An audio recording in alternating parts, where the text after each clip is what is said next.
In this video, we're going to start our look at the basic functionality of the TI-Nspire CX CAS, and we're going to look at a variety of different types of features it will do in a series of short video clips. So here we're going to start off with looking at the calculator page and looking at the application overview in general. So to start off, if you hit your home button, the on button here, it'll take you to a page like we see here. This page you can manipulate, you can move around it by using what's called the Nav Pad. This little thing over here is like a mouse pad on a computer. You can move around using the arrows, but if you rub your finger gently over this on your handheld, you'll end up with a cursor on the screen like this, and you can move it around and click on things just like you would on a computer. Also, the click key, to do a click, you would actually hit the center of the nav pad. If you see the little icon here, there's a click icon and a little hand that's closed icon. This is what you'll use to grab things and manipulate them as well. So let's start by adding a new document. So I'm going to move over to the new document and click in the center of the nav pad to select it. And you'll see that we have 7 different kinds of applications that we can use.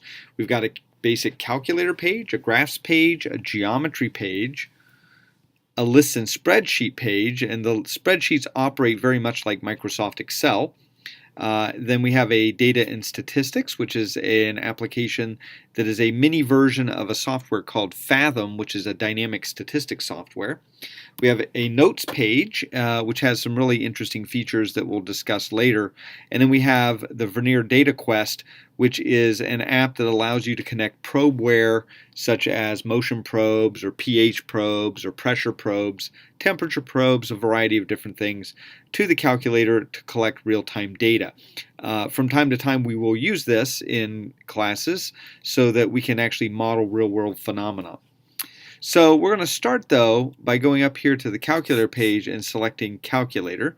And to select it, like I said before, I can rub my finger over the nav pad till I get on here and click, or once I'm on add calculator I can hit the enter key, or I can hit the click key in the center, so either way. So I'm going to add a calculator page. Now, depending on which application you're in, you will have different menu features. So once you're inside an application, when you click the menu key, you will get a variety of different types of choices in terms of submenus. We have the Actions menu, and this Actions menu has got a variety of different features, anything from a define command, which is probably one of the more powerful commands on the machine, all the way down to clearing variables, clearing the history, deleting variables, and so on. So later on we'll use the define command. I'll show you how that works. There's also features under the number where we can convert decimals to fractions, fractions to decimals. We can factor things and a variety of other things. Now in calculus we will actually use a lot of algebra as well as calculus. So here we have a solve command, a factor command, expand command, and a variety of other things that come in very handy. And then also in the calculus menu we have derivative, integral, limit, a variety of different things that you're used to seeing. Many of these, however, are accessible through what's called the math templates, and we'll talk about that here in a little bit.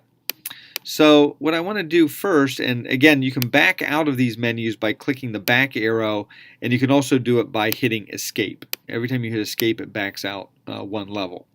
So let's start by just talking a little bit about the define command. So let me hit the menu button, and I'm going to go to Actions, and I'm going to get the define command. Now you can also select these by simply typing the number.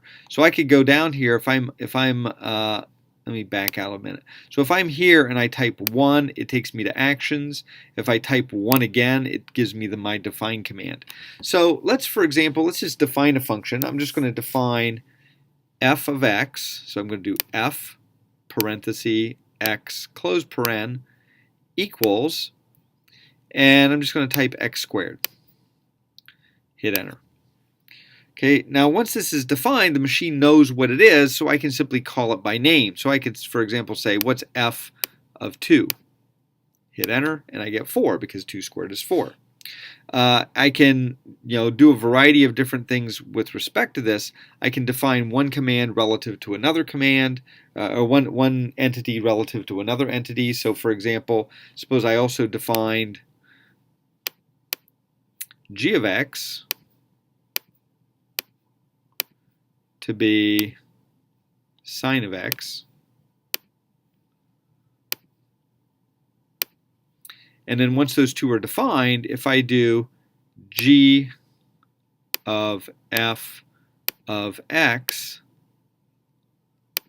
I get sine of x squared because it took the x squared and put it into the sine function. If I typed f of g of x, it does just the opposite. It takes the sine function, puts it into the x squared function, giving me sine squared of x. So I've got those types of ways that I can manipulate and evaluate functions. Now, the nice thing about this also is I've got all of these algebra commands.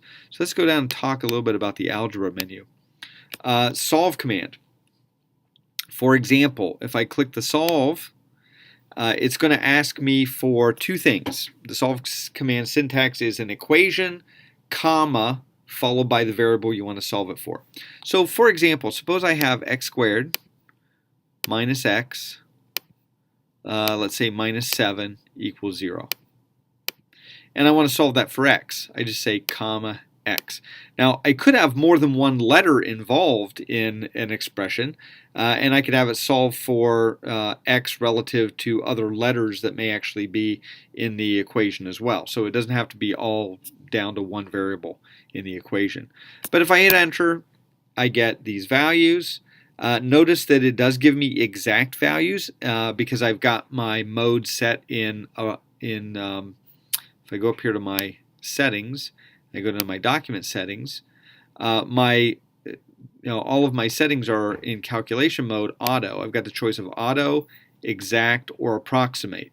What auto does is it gives me an exact value if it can.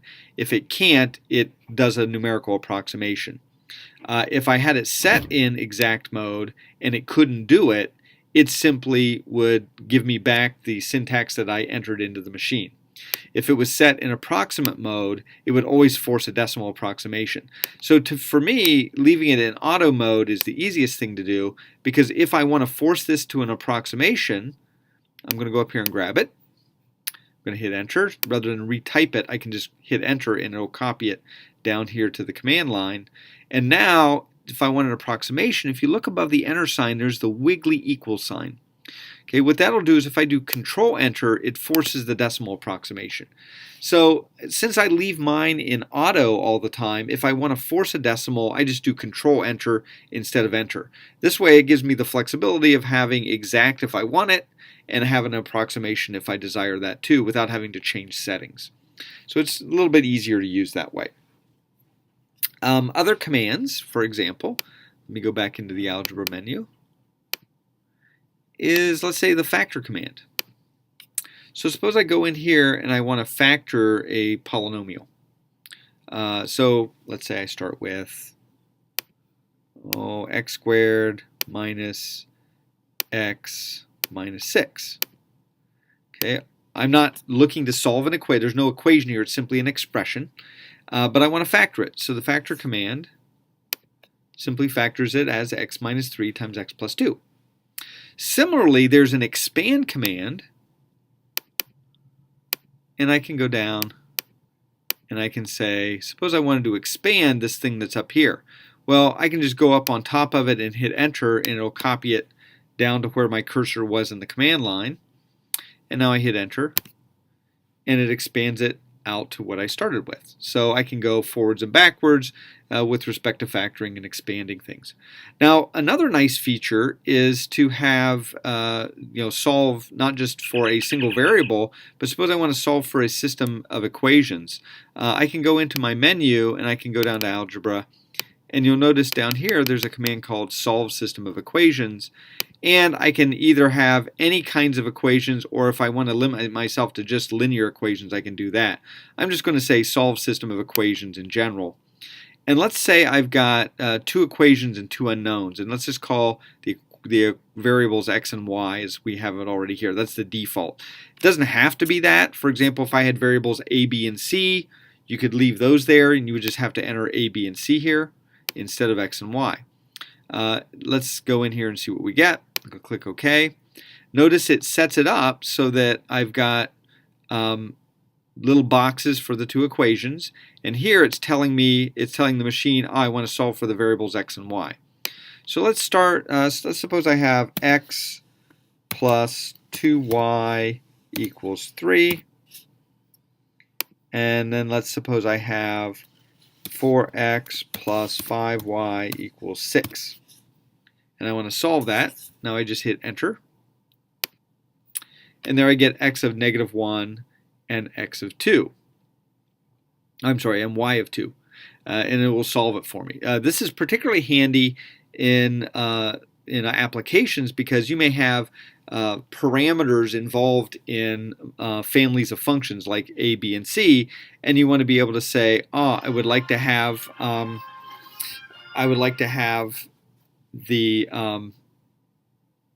parameters a, b, and c solved for in a particular case. So this gives me a way that I can go about finding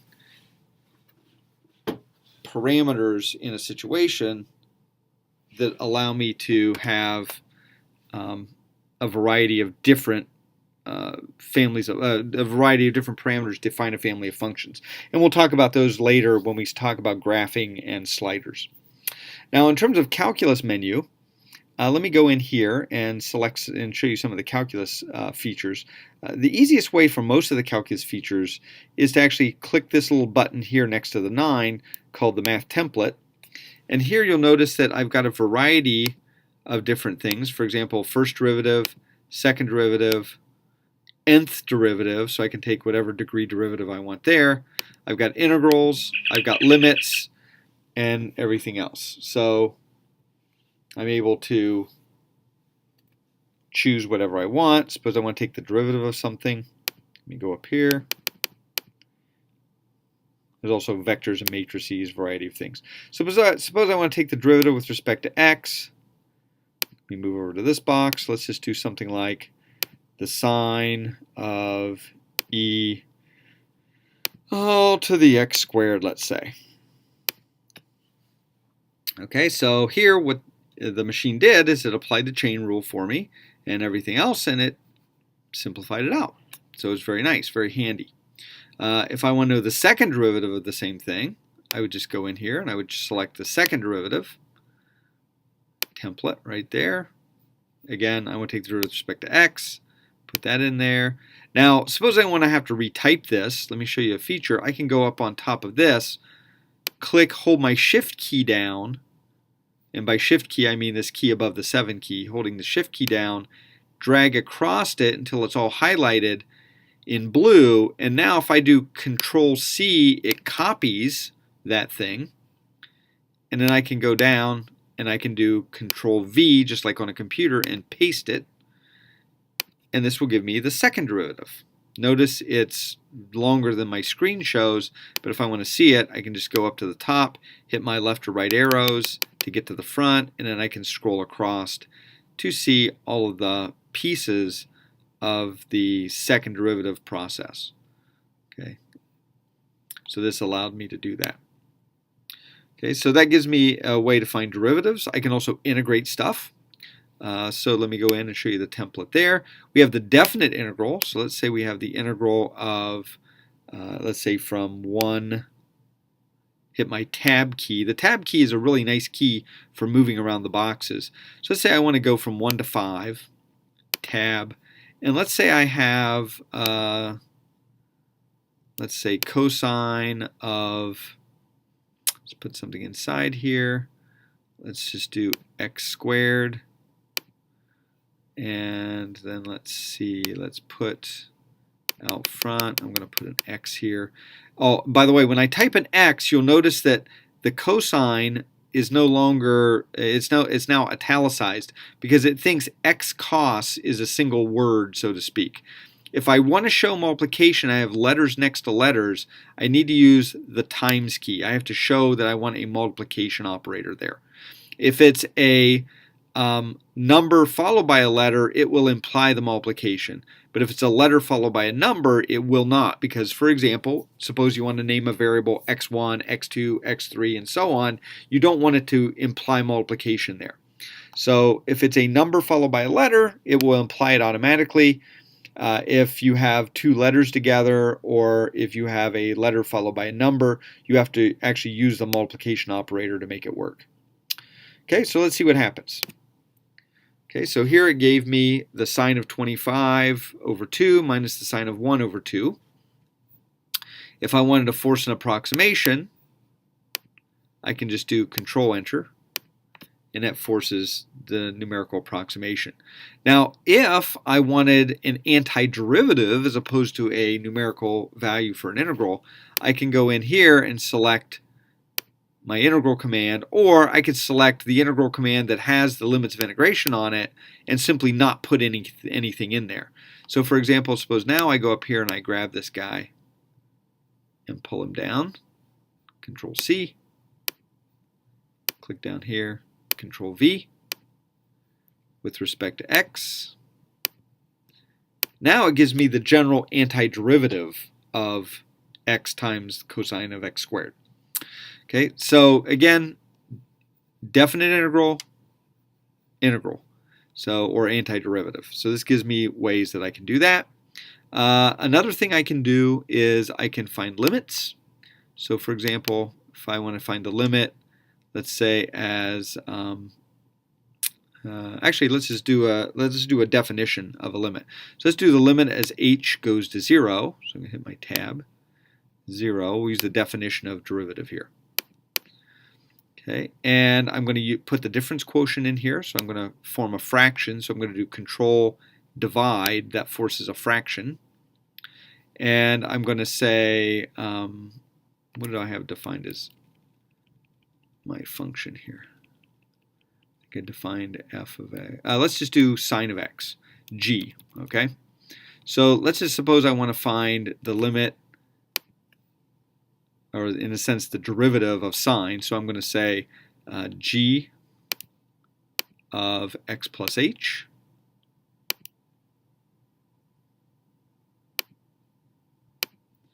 minus g of x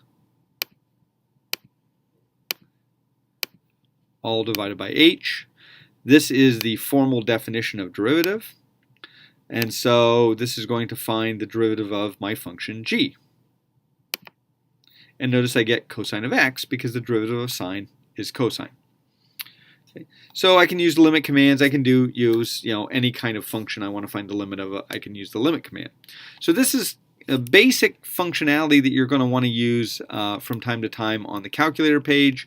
Variety of things from solving equations to using calculus features as well.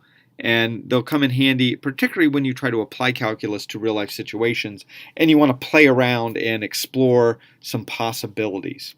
Now, one of the other things I want to talk about that makes this a little bit different is the fact that in my math template, I can choose a variety of other kinds of features like nth roots and so on. Those are also available over here on the keypad. Next to the 4, you can see the nth root and the square root, but they're also available here in the math templates. You can also do piecewise defined functions. We'll talk about that when we get to the graphing page. But again, matrices, vectors, and so on. So it's not just algebra and calculus, but a variety of other things.